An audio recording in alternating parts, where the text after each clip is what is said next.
Saya akan cerita tentang argumentasi ilmiah bahwa ahli sunnah wal jamaah itu luar biasa. Saya di Jogja berteman banyak para profesor, para doktor, termasuk akademisi sosial yang mungkin pernah di mana-mana. Pernah tanya saya begini, Pak Bahak, kenapa Anda baca kitabnya referensinya luas kok tetap NU katanya. Terus saya bilang, problemnya apa sebagai NU? Biasanya terus mereka mengutip sekian makalah. Kebetulan makalah itu provokatif dan siapapun yang baca makalah itu pasti menjadi NU. Tak jamin ya. Kalau di Jogja misalnya di satu penerbitan saya termasuk di dalamnya, itu pernah diperbandingkan kitabnya Said Muhammad Mafahim Yajibu An-Sohah dengan kitabnya Bin Bas, judulnya Hadhihi Mafahimuna. Biasanya kitab-kitab terjemahan Wahabi itu memang cukup provokatif dan dengan narasi yang memang siapapun yang nggak pernah mondok pasti tertarik. Misalnya begini, cerita bid'ah misalnya, Iyyakum wa muhdatsatil umur fa inna kulla bid'atin dhalalah wa kulla dhalalatin finnar, misalnya gitu. Wa kullu muhdatsatin bid'ah wa kullu bid'atin dhalalah wa kullu dhalalatin finnar. Ada yang baca wa kullu bid'atin dhalalah wa kullu dhalalatin finnar. Terus beliau meneruskannya begini, kata Bin Bas, hadza huwa Rasulullah hakama bi annal bid'ah kullaha dhalalah. Terus diteruskan, wa jarra asy-Syafi'i faqasama ila hasanatin wa dhalalatin wa sayi'atin. Jadi dengan narasi seperti itu tuh orang itu tahu bahwa Syafi'i itu kurang ajar tenan gitu, kira-kira gitu.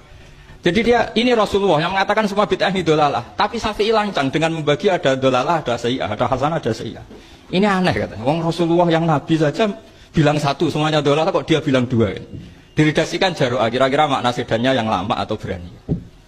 Sehingga orang mesti tanya, kenapa sih tidak ikut Rasulullah saja? Tapi ini satu ilmu, setidaknya ilmu perdebatan, bukan ilmu hakiki, karena kita tidak tahu yang diridhani Allah yang mana.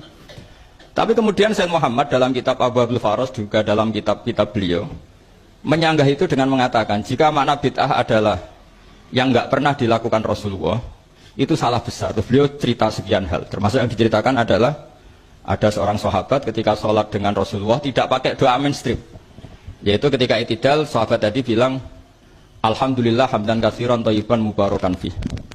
Setelah itu, setelah Nabi habis sholat tanya, ayyukumul qail, siapa tadi yang melafadzkan itu? Semua sahabat diam karena takut disalahkan.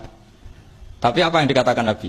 Tidak, saya tidak akan menyalahkan. Saya tadi melihat isna asyara malakan. Saya tadi melihat 12 malaikat. Yabtadirunaha ayyuhum yaktubu awwalu.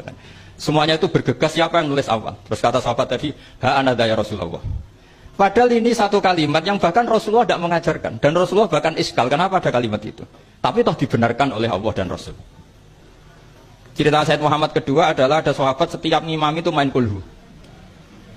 Wah, ngimami apa saja main kulhu. Singkat cerita makmumnya itu gerutu. Ini orang kok main kulhu terus ini. Setelah dilaporkan ke Rasulullah, ditanya sama Rasulullah, kenapa kamu main kulhu? Ini dilaporkan ke saya. Kata si musolli tadi, imam tadi, li annaha sifatur rahman. Karena dalam surat itu semua sifatnya Allah. Maka fa'ana uhibbuha. Saya senang itu.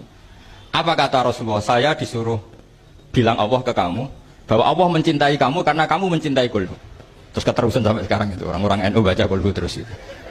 Karena sekali baca idza samsu kuwirat mesti keponting gitu. Tapi artinya itu dibenarkan Rasulullah min ghairi sabqi ta'limin minhu, tanpa ada pelajaran dari beliau. Runtuhlah teori bid'ah bahwa bid'ah adalah semua yang enggak pernah dilakukan Nabi diajarkan Nabi. Nyatanya beberapa kali Nabi membenarkan sesuatu yang belum pernah diajarkan oleh beliau.